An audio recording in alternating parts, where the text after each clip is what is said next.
नमस्कार। कोरोना इस समय हमारे देश में कहर बरपा रहा है।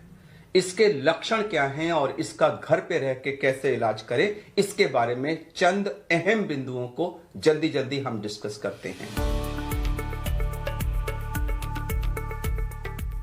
सबसे पहली चीज, इसके लक्षण क्या हैं। सबको मालूम है कि यह बुखार से प्रेजेंट करता है, लेकिन इस समय कई लोगों में पहला सिम्टम बुखार नहीं होता है। नाक बहना, आंख लाल हो जाना, गले में खराश होना, जुकाम जैसे सिम्टम होना, हेडेक होना, बॉडी एक होना या बदन टूटा टूटा सा लगना, नौशिया, वॉमिटिंग, डायरिया, रैशेस पर जाना, इस तरह के भिन्न भिन्न सिम्टम्स से इस समय ये कोविड शुरू हो रहा है। और कुछ लोगों में बाद में बुखार आता है, कुछ लोगों में बहुत हल्का सा आता है। इंपॉर्टेंट चीज ये है कि आज के परिप्रेक्ष्य में जहां इतना मैसिव इन्फेक्शन कम्युनिटी में है, अगर इनमें से कोई भी सिम्टम आपको हो तो वो कोरोना है, अनलेस प्रूव अदरवाइज। अब इनमें से कोई भी सिम्टम होने की स्थिति में क्या करें? आइडियली हमको तुरंत टेस्ट कराना चाहिए, आरटी-पीसीआर टेस्ट कराना चाहिए। प्रॉब्लम यह है कि इस समय कई जगह आरटी-पीसीआर टेस्ट अवेलेबल नहीं है या उसके लिए वेटिंग लिस्ट है, और आप करा भी लें तो कई जगह 3-3, 4-4 दिन में रिपोर्ट आ रही है। तो जब तक आप रिपोर्ट नहीं आती तब तक क्या करें? सबसे अहम बिंदु इस समय यह है कि कोई भी सजेस्टिव सिम्टम अगर है जो मैंने एन्यूमरेट किए इनमें से, तो आप रिपोर्ट का वेट न करें, तुरंत उसको कोरोना मान के अपने को क्वारंटाइन करें। इस समय जो 3.5-4 लाख के लेवल पे हमारा इन्फेक्शन जा रहा है, उसको रोकने का एकमात्र तरीका यही है कि हर सस्पेक्टेड व्यक्ति टेस्ट की रिपोर्ट आने से पहले अपने को क्वारंटाइन कर ले। अगर आपने ऐसा नहीं किया और 4-5 दिन तक आप अपने को नेगेटिव मान के घूमते रहे कि जब पॉजिटिव डिक्लेयर होगा तब मैं क्वारंटाइन करूंगा, तो उस बीच में आप अपने घर के और अपने आसपास के बहुत सारे लोगों को इन्फेक्शन दे चुके होंगे। इसलिए बहुत अहम बिंदु है कि सस्पिशियस सिम्टम होते ही अपने को क्वारंटाइन करें। उसके बाद ट्रीटमेंट शुरू होता है। आरटी-पीसीआर रिपोर्ट अगर पॉजिटिव आई तो आप कोरोना हैं, लेकिन अगर नेगेटिव भी आई तो सिम्टम्स को हम इस समय कोरोना मान के ट्रीट कर रहे हैं, क्योंकि 30 से 35% केसेस में रिपोर्ट नेगेटिव आती है और आजकल शायद ये नंबर कुछ ज्यादा ही हो रहा है। इसलिए symptoms are corona. Positive report है तो ठीक है, नेगेटिव है तब भी हम उसको कोरोना ट्रीट करेंगे। अब आया ट्रीटमेंट पार्ट। तो इसमें 90% लोगों को माइल्ड सिम्टम्स होते हैं जिसका होम ट्रीटमेंट हो सकता है। मगर मैं बता दूं कि होम ट्रीटमेंट का मतलब सेल्फ ट्रीटमेंट नहीं है। होम ट्रीटमेंट का मतलब है घर में रह कर के डॉक्टर की निगरानी में ट्रीटमेंट। आपका फैमिली डॉक्टर हो, आपके आसपास के डॉक्टर हो, गवर्नमेंट हॉस्पिटल के डॉक्टर हो, प्राइवेट हो, जो भी हो, आप टेली कंसल्टेशन करिए, उनसे टेलीफोन पर एडवाइस लीजिए और उसको घर में रहकर फॉलो करिए। ये बहुत अहम बिंदु है। सेल्फ ट्रीटमेंट कृपया ना करें। अब मैं आपको कुछ चंद बिंदु ट्रीटमेंट के बता देता हूं, जिसमें हम 6M अप्रोच जिसको कहते हैं। 6M क्या क्या है? पहला M है मिक्सिंग, यानी कि मिक्सिंग ना करें। दूसरा M मेडिसिन के बारे में। तीसरा M है मॉनिटरिंग अपनी कैसे करें। चौथा M है मील्स के बारे में। पांचवा M है माइंडसेट एंड एक्टिविटीज। और छठा M है मूवमेंट टुवर्ड्स हॉस्पिटल। हॉस्पिटल कब जाने की जरूरत है। इन 6 M को हम जल्दी से डिस्कस कर लेते हैं, मगर मैं दोबारा कह दूं कि यह केवल एक आपकी सहायता के लिए है। कृपया इसको फाइनल डॉक्टर से एडवाइस ना माने। आप किसी न किसी डॉक्टर से टेली कंसल्ट जरूर करें होम ट्रीटमेंट करते समय। पहला मिक्सिंग, जैसा कि मैंने कहा, सस्पिशियस सिम्टम आते ही अपने को घर वालों से अलग करें, उनके साथ मिक्स ना करें, नहीं तो आप उनको भी इन्फेक्ट करेंगे। अगर आपके घर में कई कमरे हैं तो एक कमरा जिसमें अटैच्ड बाथरूम है वो आप चुनिए, उसके अंदर अपने को बंद कर लीजिए। जो दरवाजा बाकी घर की तरफ खुलता है उसको बंद कर दीजिए।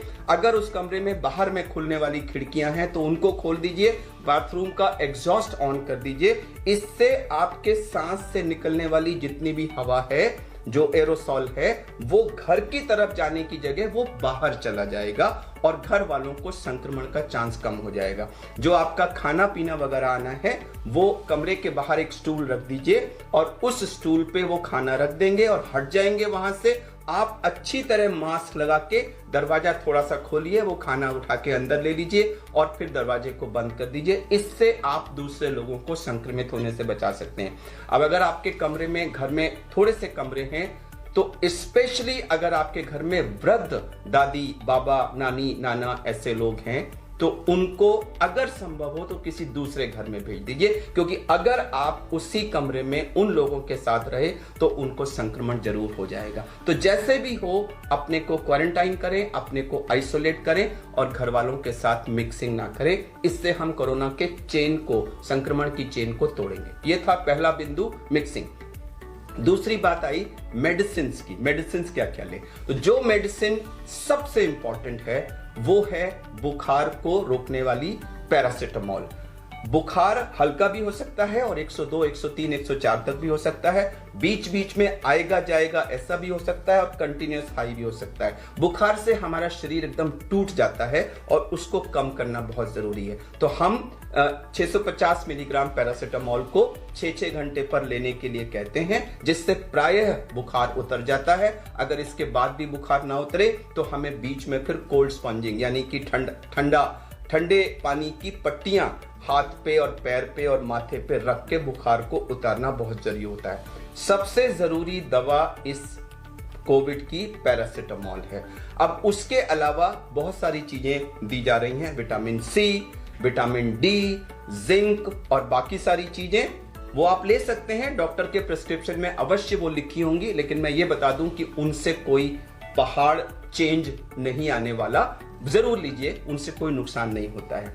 कुछ एंटीबायोटिक्स दी जा रही हैं, जैसे कि एजिथ्रोमाइसिन और डॉक्सीसाइक्लिन, वो भी ज्यादातर लोग प्रिस्क्राइब कर रहे हैं। लेकिन मैं क्लैरिफाई कर दूं कि रिसर्च में माइल्ड सिम्टोमेटिक केसेस में उनके देने या ना देने से आउटकम में कोई फर्क नहीं पड़ा है। आप ले लें, मुझे कोई ऑब्जेक्शन नहीं है, लेकिन उनसे गैस्ट्राइटिस वगैरह काफी होती है। माइल्ड केस में अगर आप नहीं भी लेंगे तो कोई फर्क नहीं पड़ेगा। सबसे जरूरी चीज है पैरासिटामोल। अगर आपको गले में खराश वगैरह है तो कोई एंटी एलर्जिक भी लेते हैं, और अगर डायरिया वगैरह है तो उसके लिए भी, नौशिया वगैरह है तो उसके लिए भी टैबलेट्स हैं। मैं टैबलेट्स का नाम यहां नहीं बताऊंगा, मैं रिकमेंड करूंगा कि जब आप डॉक्टर से कंसल्ट करें तो ये बता दें, वो उसके लिए आपको लिख देंगे। तो ये तो थी मेडिसिन।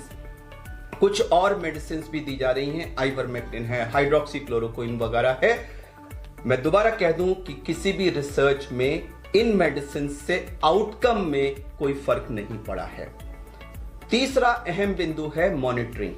मॉनिटरिंग कई चीजों की करनी है। एक, हमने अपना टेम्परेचर 4-4 घंटे पे मॉनिटर करना है। बेटर होगा कि अगर आप उसका चार्ट बना लें। सबसे ज्यादा इंपॉर्टेंट मॉनिटरिंग है हमारी ऑक्सीजन की, जिसमें कि एक पल्स ऑक्सीमीटर आता है, जिसमें अंदर आप देखेंगे ऑन करके तो एक तरफ रेड लाइट आती है। वो रेड लाइट नाखून की तरफ होना चाहिए और उसको आप प्रॉपरली अंदर डाल दें और डाल करके उसको 1-2 मिनट वेट करें। उसमें एक वेव फॉर्म आता है, जब वो वेव फॉर्म स्टेबलाइज हो जाए रेगुलर, तब जो रीडिंग आती है वो फाइनल रीडिंग होती है। बीच में एक आध रीडिंग अगर लो आ जाए तो उससे घबराई नहीं। और ऑक्सीजन और हार्ट रेट, दो चीज वो दिखाता है। ऑक्सीजन हमारी 94 से ऊपर होनी चाहिए, जरूरी नहीं है कि 100 हो, 95, 96, 97 जो है 94 के ऊपर नॉर्मल है, उसको जरूर मॉनिटर करें। अगर आपकी 94 से नीचे कभी भी आती है तो वो एक डेंजरस साइन है और हमें उस पर तुरंत उसका संज्ञान लेना है। तो एक टेम्परेचर मॉनिटरिंग करेंगे, आप ऑक्सीजन की मॉनिटरिंग करेंगे, और अगर आपको डायरिया बहुत ज्यादा हो रहा है तो ये भी मॉनिटरिंग करेंगे कि कितना आपका फ्लूइड लॉस हो रहा है, क्योंकि उससे आपको डिहाइड्रेशन की पॉसिबिलिटी होती है। और आप ये भी देखेंगे, रिलेटिव्स को देखना चाहिए कि पेशेंट की कॉन्शियसनेस लेवल में तो कोई फर्क नहीं पड़ रहा है और उनको कहीं बहुत सीवियर फीवर वगैरह की वजह से एग्जॉशन तो नहीं हो रहा है और एक्सेसिव कॉफ वगैरह तो नहीं है। तो इन सब चीजों की हम मॉनिटरिंग करेंगे। पेशेंट को रेस्ट करना चाहिए, लेकिन रेस्ट का मतलब बिल्कुल ये नहीं कि आप टट्टी पेशाब भी बिस्तर पे करेंगे। आप रेस्ट करिए, लेकिन बीच बीच में उठिए, थोड़ा बहुत एक्सरसाइज करिए, हाथ को ऐसे ऊपर किया, नीचे किया, शोल्डर को थोड़ा सा मूव किया, चेस्ट को थोड़ा सा मूव किया, थोड़ा सा बिस्तर के आसपास चल लिए, टॉयलेट तक गए, तो थोड़ा बहुत मूवमेंट आपका जरूर होना चाहिए। बहुत अहम बिंदु है मील्स का। लोग बुखार होते ही खाना पीना बंद कर देते हैं या तरह तरह की जंक चीजें खाने लग जाते हैं। सबसे अहम चीज है आपको हाई प्रोटीन डाइट लेनी है, लो कार्बोहाइड्रेट और लो फैट। फैट यानी कि जितनी भी चिकनाई वाली चीजें हैं और खासकर से जो बाजार से आने वाले जंक फूड्स हैं, कृपया उनको पूर्णतः अवॉइड करें। कार्बोहाइड्रेट यानी कि पेस्ट्री और इस तरह की जो मीठी चीजें हैं वो भी जहां तक संभव हो कम से कम मात्रा में लें। आपको प्रोटीन चाहिए। प्रोटीन किस में मिलेगा? नॉन वेज फूड में प्रोटीन होता है, लेकिन उसको कम से कम घी में बनाएं। एग्स में प्रोटीन होता है, वेजिटेरियंस के लिए पनीर में प्रोटीन होता है, सोयाबीन में 40% प्रोटीन होता है, तो सोयाबीन का आटा का रोटी बना लें, सोयाबीन की किसी भी तरह की प्रिपरेशन ले लें, इन सब में प्रोटीन होता है। फ्रूट्स को, फ्रेश फ्रूट्स को ज्यादा से ज्यादा मात्रा में लें।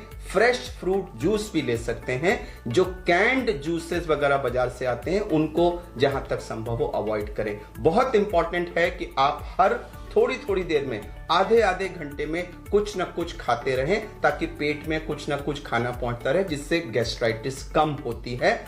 पानी की मात्रा यानी पीने वाली यानी लिक्विड्स की मात्रा 24 घंटे में 2.5 लीटर से ऊपर होना चाहिए, अनलेस कि आपको किडनी की या हार्ट की कोई प्रॉब्लम है और फ्लूइड रिस्ट्रिक्शन पे है तो अलग बात है। अगर आप नॉर्मल पर्सन हैं तो आपको 2.5-3 लीटर फ्लूइड जरूर लेना है, जिससे बॉडी में डिहाइड्रेशन ना हो। तो ये हुई हमारी मील्स की बात। बहुत अहम बिंदु है हमारा माइंडसेट और हम कैसा सोच रहे हैं। इस समय पूरा देश एक पैनिक की स्थिति में है, हर घर इसकी वजह से टेंस है। मैं आपको बता दूं कि जब हम पैनिक्ड होते हैं, टेंस होते हैं, परेशान होते हैं, तो उस समय हमारे शरीर में बहुत सारे स्ट्रेस हार्मोन्स रिलीज होते हैं। एड्रेनलिन उनमें से एक है। उस समय हमारे शरीर की स्थिति ऐसे ही होती है जैसे कि गाड़ी को आप फर्स्ट गियर में जब स्टार्ट करें। आप इमेजिन करिए अगर आप किसी गाड़ी को फर्स्ट गियर में स्टार्ट करके 100 किलोमीटर ले जाएं तो इंजन का क्या हाल होगा। तो उसी तरह से अगर आप अपने को टेंस रख के कई दिन तक रखेंगे तो सोचिए शरीर पे कितना बुरा असर पड़ेगा। हमारा इम्यून सिस्टम कम हो जाएगा, हमारे बॉडी की इन्फेक्शन को लड़ने की कैपेसिटी कम हो जाएगी। तो कृपया अपने को रिलैक्स करिए, कुछ रिलैक्सेशन एक्सरसाइज करिए, योगा वगैरह करना चाहें तो वो करिए और माइंड सेट पॉजिटिव करिए कि this shall also get over. यह समय भी निकल जाएगा, यह समय भी निकल जाएगा।